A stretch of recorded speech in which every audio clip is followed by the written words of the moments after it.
Welcome to Penrose Learning, where we make understanding easy. You begin by making sure your Minecraft and mod loader align.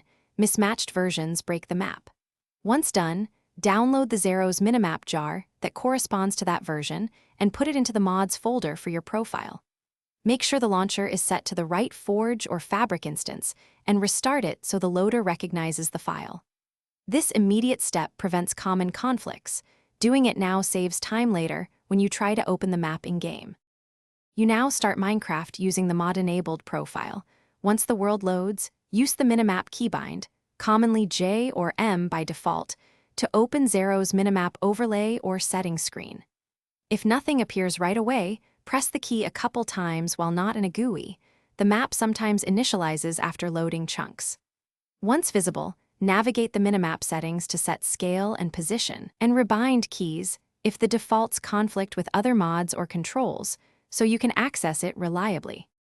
To finish, save your Minimap settings and test toggling it while walking, teleporting, and entering different dimensions so you confirm persistence and chunk tracking. If you encounter missing icons, black areas, or the map not rendering, make sure Optifine or shaders aren't conflicting. Disabling them temporarily often reveals the culprit. If problems continue, check the game logs for mod loader errors and try a clean reinstall of the mod or roll back to the mod version that matches your Minecraft build. This typically resolves compatibility issues. Thanks for watching. If this was helpful, leave a like and consider subscribing. See you next time.